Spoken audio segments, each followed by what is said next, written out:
They called him the Boy Bandit King, a name that would echo across the frontier, whispered in saloons, sung about in ballads, and cursed by sheriffs, but Billy the Kid was not born with that name. nor with the reputation that would one day make him an enduring legend of the American West. His story, as with most outlaws, Begins quietly far from the dusty streets, the gun smoke, and the bloodshed that would define his short life. He entered the world as Henry McCarty, sometime around late 1859 or early 1860. The records were never clear, and perhaps that's fitting. Billy's life Would be shrouded in mystery from start to finish. He was born in the rough tenements of New York City, The son of Irish immigrants who came chasing dreams in a land that promised. so much and delivered so little. Life in Manhattan's immigrant districts was grim crowded streets. Disease, and the constant fight to stay afloat. His father disappears from the historical record. Early on, whether by abandonment or death, no one knows for sure. His mother, Catherine McCarty, Was left to raise two boys, Henry and his younger brother Joseph, on her own. when Henry was still just a boy. His mother decided to leave the harsh streets of New York behind, The McCartys drifted west, searching for health and opportunity. eventually settling in the warmer climate of Indianapolis, then moving farther into the New Mexico territory in the early 1870s, Catherine's health was failing tuberculosis. eating away at her strength and the arid desert. Air was thought to be a cure. It wasn't. In 1874, Catherine McCarty died. Leaving young Henry barely a teenager and orphan in a wild land where law often Meant the gun at your hip, without guidance, without family, and with the frontier as both playground and battlefield. Henry's life began its slow turn toward outlawry. At first, he was not the hardened killer the legends would later paint him to be.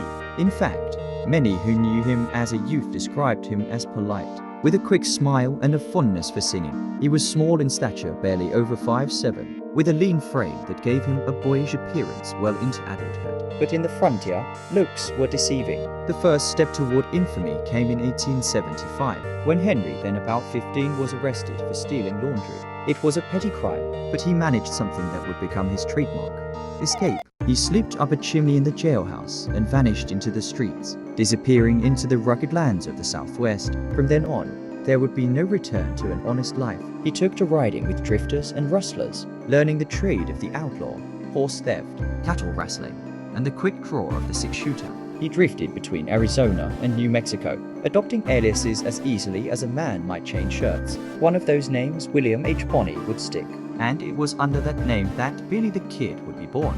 The real transformation from petty criminal To infamous gunman came with the outbreak of the Lincoln County war in 1878. Lincoln County, New Mexico, was a place where money and power were concentrated in the hands of a few men. and where the law was less about justice than about protecting business interests, Two rival factions, one led by wealthy merchant Lawrence Murphy. the other by newcomer John Tunstall, were locked in a battle for economic control. Billy, then riding with a group of hired guns loyal to Tunstall, found himself thrust into the heart of the conflict. In February 1878, Tunstall was ambushed and murdered by men loyal to the Murphy faction. For Billy, it was personal. Tunstall had treated him with respect, perhaps even like the son he never had. Now, with the men dead, Billy swore vengeance. What followed was a bloody series of ambushes, shootouts, and raids that turned Lincoln County into a war zone. Billy and his companions, known as the Regulators, became infamous for their swift and deadly retribution. One by one, the men involved in Tunstall's murder were hunted down and killed, Billy's reputation began to grow. He was young, fast with a gun. and seemed to have an almost supernatural ability to avoid capture, Stories spread how he could slip out of handcuffs, vanish into the desert, or shoot a man dead before the other's hand even touched his holster. By the summer of 1878, the Lincoln County War reached its violent climax in a 5-day battle in the town of Lincoln. Gunfire erupted from windows. Smoke filled the streets, and bodies lay in the dust. When the shooting finally stopped, the war ended in a stalemate. But Billy was now a marked man. Wanted for multiple murders and with a price on his head. In the months and years that followed, Billy drifted through the territory, alternately hiding from the law and flaunting his defiance. He rustled cattle, gambled, and found shelter with sympathetic ranchers and Mexican families who admired his charm and his habit of protecting the underdog. contrary to the myth of a bloodthirsty killer. Many accounts suggest Billy avoided unnecessary violence, killing only when cornered or in vengeance. But whether by necessity or by choice, his tally of the dead grew. By 1880, Sheriff Pat Garrett entered the story. Garrett was a tall, imposing man and a former buffalo hunter who had once moved in the same circles as Billy, but now he wore a badge and his mission was clear: bringing Billy the Kid dead or alive. That winter, Garrett and his posse cornered Billy at Stinking Springs, New Mexico. After a tense standoff, Billy surrendered, cold, hungry, and smiling faintly as if the whole thing amused him. He was taken to Missoula, Tried for the murder of Sheriff William Brady during the Lincoln County War. and sentenced to hang. The date was set for May 13, 1881. But Billy the Kid was not done yet.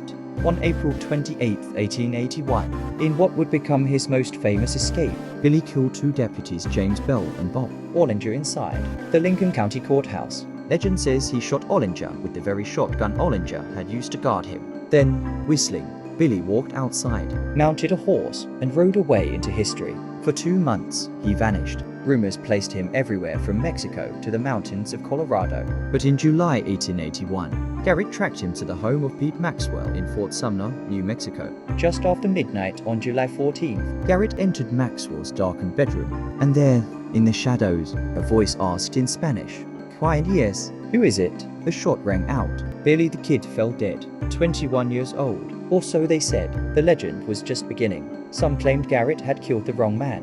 Others swore Billy lived for decades under assumed names, spotted in Texas, Arizona, even as far away as South America. Ballads, books, and later films would make him immortal half-hero. Half-villain, the eternal boy outlaw of the American West. Even now, more than a century later, The truth about Billy the Kid lies somewhere between the dusty court records and the campfire stories of old cowhands. Was he a cold-blooded killer?